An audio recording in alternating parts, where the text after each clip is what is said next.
So I'm building a new desk. Molly here is helping me. And it's gonna be a nightmare to put together.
This is rad as f***, dude. Big f***ing desk. Oh my god, awesome. Okay.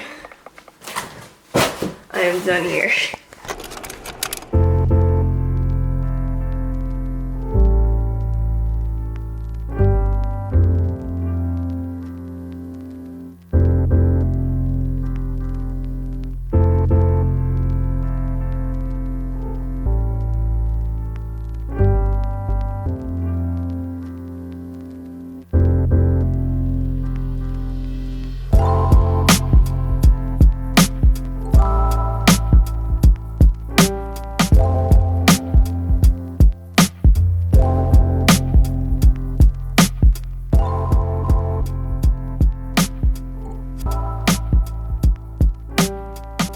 So it's my first day working at my brand new desk. Previously, I'd had the same desk since like 6th grade or even earlier than that, and it just was not enough space. I like having a lot of space to kind of spread out, and it helps me think better. And also I have a lot of different tools that I like to be able to just grab right in front of me. So this is absolutely a game changer. So what I did to build this thing, of course with help from my friends, was I bought 2 IKEA Alex drawers and 1 slab of hardwood from Home Depot. What people usually do when they build this desk is they also buy the wood from IKEA. They get an unfinished solid wood countertop because finished ones are really expensive. But the reason I got this from Home Depot is because they had a 72-inch workbench top, and that actually comes finished, so I didn't have to do anything, which is great because I don't have a workspace to like sand and finish wood, and I just wanted something I could open up and get right to work on. The price is able to be so cheap because it uses smaller pieces of wood that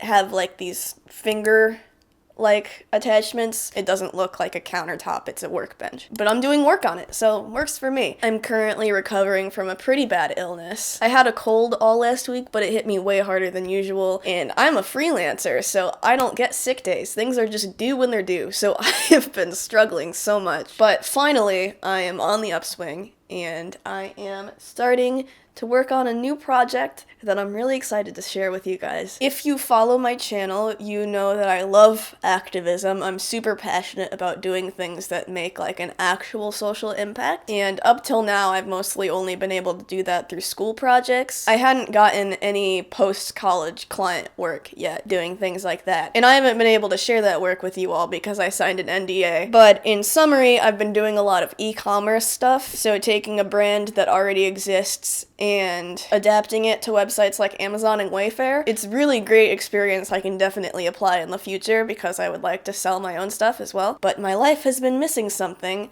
and finally, I have a nonprofit client. I have started working with SECUS, which is an organization that advocates for sex ed for social change. They are all-inclusive and care a lot about everybody having access to the same accurate information, which I am all about. That is what my thesis was about. They need my help because they are rebranding. This is their current logo at the time of recording, and this is their new logo that I did not design. They provided this to me to work with. So my job is to update the rest of their branding to match this new look that they're going for. So the first part of that project has been working on social media graphics. I thought it'd be fun to share some of my process with you, so I'm gonna take you along with me on that journey. Also, I am currently accepting clients, so if you would like to work with me, please contact me at my website, morganashleygale.com. There should be a contact form on there, or you can email me. That information is all in the video description. Let's get into it. So this is the current SECUS website, and this is kind of a generic stock image. This is their Twitter. My original plan for this was to come up with a bunch of vibrant illustrations, but we did not have time for that, so I had to simplify it a lot. So this is the first graphic that I came up with, which eventually got revised to this. Since we are very limited on time and budget, I am trying to use a style that's really quick to execute, so I came up with this motif of ripped paper. I think it's also kind of reminiscent of grassroots activism, you know, like DIY, protest signs, everything like that, and also kind of goes with that swish that they have in their logo. This Sharpie underline also carries that tone, which I did by taking a sheet of paper and drawing lines on it with Sharpie and scanning it in. The second social media graphic I came up with was this one. They prefer the full color logo to be in the image, so that got updated to this. Since the full color wouldn't work with the green background, I worked in a white background. And then the third one is just this nice graphic with some permanent marker underline on construction paper. Very straightforward. Today, what I am wrapping up is the banner image for their website and social media, and also an email announcement. I've actually been kind of stuck on this one because originally they wanted a visual representation of young, diverse, excited people advocating, but I don't have any original images to work with. I just have like free stock photos, and I don't have time to do custom illustrations. I am on a budget of like 8 hours to get all of this done. So what I have been working with has been this kind of idea. I'm brainstorming this for Facebook specifically. On Facebook, there are these like cutoff areas depending on if you're viewing it on desktop or mobile. I was having trouble getting something like this to work because it's not centered. So when it's cropped, it'll be cropped in like this, which would not look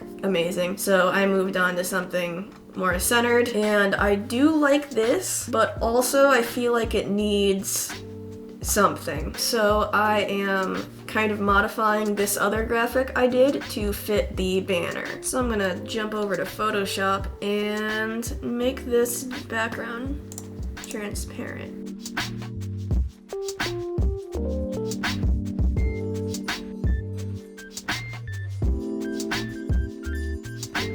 Wow, my computer is having an absolute heart attack over this. Oof.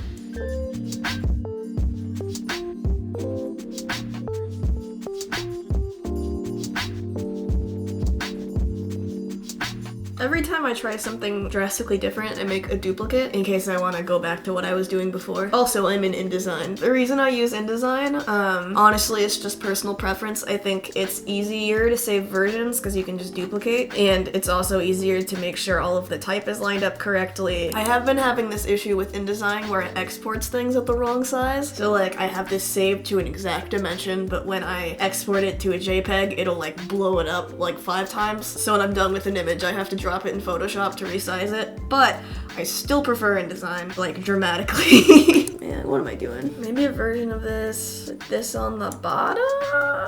I hate this. I do not like that at all. Okay. I don't like recording my design process because things look really ugly until suddenly they don't. I think I'm gonna tidy this up a little bit, and then send it off for some feedback from the client. Maybe they'll really like this direction, maybe they'll think it's great, maybe they'll want me to do something totally different. Having that input will be extremely helpful.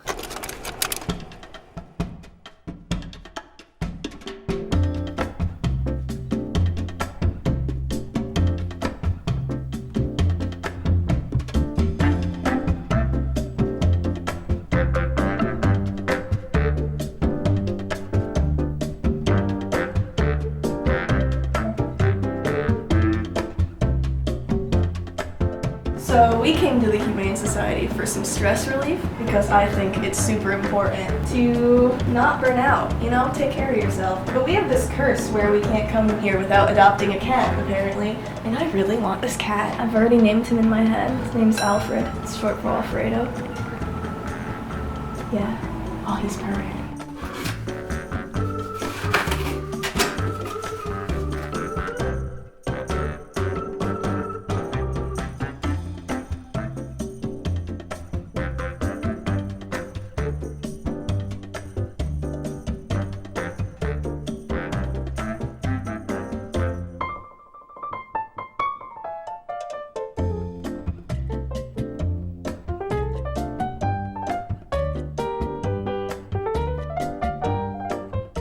I finally got feedback from the client, and it turns out I was totally overthinking it. I was trying to design something that could also work as a Facebook banner, but it turns out they just wanted something for the top of their website. They didn't want it to have any words on it because they have an area on the top of the website where they type in something with a call to action button. Since the type on their website is centered, what I ended up doing was taking my original idea of the paper kind of slashed with a photo on the side and just centering it so there's one on each side. For one of them, I used a stock photo, and for the other, I used a photo of my roommate Quinn from Pride a few years ago. They also sent me the final version of the logo, which looks like this. So I just took that new logo and swapped it into the designs I'd already created, and that was it. Project done. I hope you guys found it interesting and not painfully boring. I think watching people make art is really fun, so I thought I'd give it a shot myself. If you like my work and want to see more, feel free to subscribe, and also check out my Instagram where I post lots more art. That's all I have to say today, so I will see you in the next video.